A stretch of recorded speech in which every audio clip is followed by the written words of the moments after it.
Bunda. Kajian hati.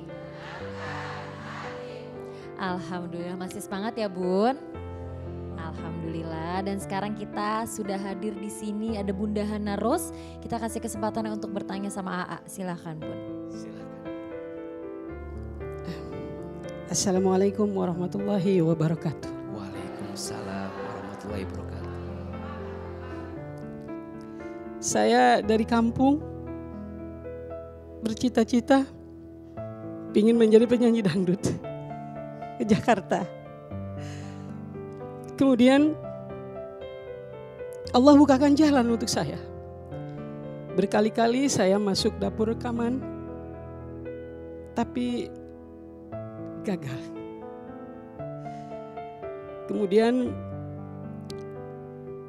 saya memutuskan untuk nyanyi dari panggung ke panggung demi mengais rezeki. Di situ saya akan mendapatkan saweran tuh Pak Ustadz. Makin berat hati saya sebetulnya Pak Ustadz. Hati saya sebenarnya menolak.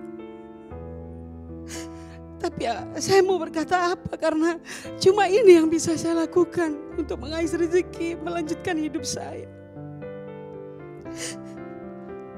Kemudian dengan berjalannya waktu, saya bertemu dengan seorang lelaki. Usianya di bawah saya Pak Ustadz. Entah kenapa saya bisa mencintai dia, saya juga bingung. Karena terlalu jauh umurnya. Saya berpikir mungkin ini izinnya Allah gitu kan ya. Akhirnya terjadilah pernikahan. Kami menikah tapi dengan cara siri Pak Ustadz. Yang sekarang saya sangat sesali Pak Ustadz. Tapi semua sudah terjadi. Saya coba untuk jalani, suami saya sangat jauh dari agama kita Pak Ustadz. Dia sama sekali tidak mau menjalankan apapun yang diperintahkan oleh agama kita. Akhirnya saya tidak mau. Saya memutuskan untuk pergi dari dia. Apakah seorang wanita yang sudah memutuskan nikah siri itu salah Pak Ustadz dan tidak sah? Dan tadi saweran-saweran yang saya terima selama saya bernyanyi Pak Ustadz, apakah itu berdosa dan haram Pak Ustadz? Dan apakah benar istri yang menikah siri itu tidak mendapatkan hak seperti istri yang resmi Pak Ustadz? Dan tidak mendapatkan warisan. Bunda. Iya A. Baik, pertama kita bahas dulu tentang nikah siri. Mohon maaf dengan tanpa menggurui, jika ada guru-guru kami yang lebih mumpuni dan lebih tahu, mungkin bisa sedikit diluruskan apa yang nanti AA sampaikan. Secara umum, nikah siri itu sah dalam agama. Tapi tidak sah dalam aturan negara. Betul? Sehingga Majelis Ulama Indonesia itu di dalam fatwanya tidak menyarankan.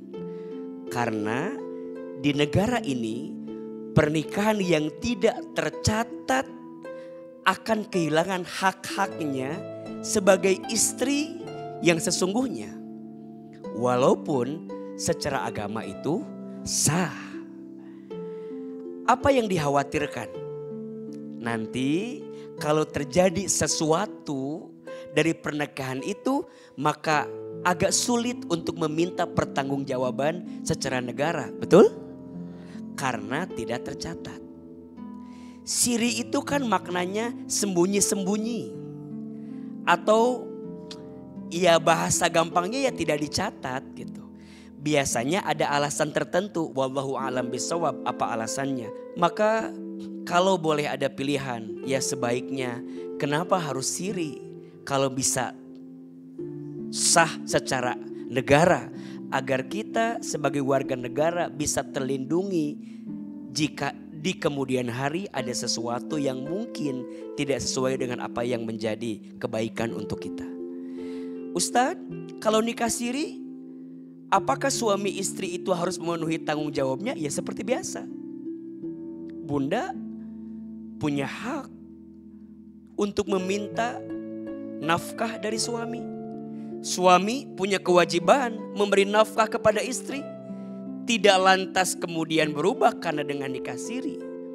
Sampai ada pertanyaan kan biasanya, apakah orang yang nikah siri itu berhak mendapatkan nafkah dan warisan?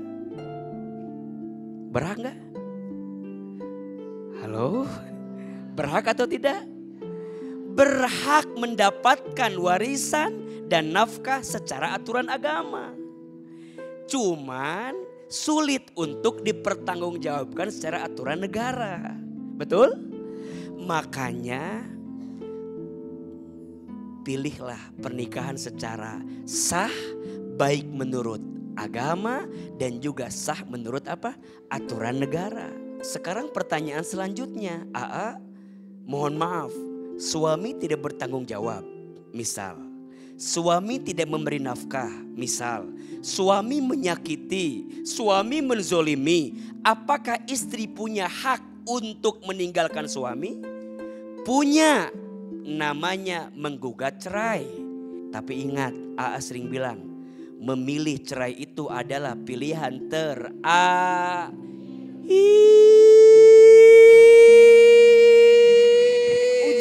Ujung banget. Jauh. Pilihan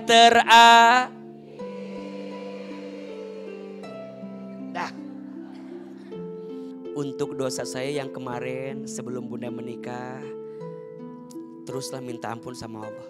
Allah Maha Pengampun, Allah Maha Pemaaf. Taubat itu diterima syaratnya ada 3. 1, menyesal. Bunda nyesel banget kalau ingat itu. Sangat Pak Ustadz, sangat menyesal saya. Penyesalan Bunda itu menjadi syarat pertama taubat diterima. Yang kedua, berhenti.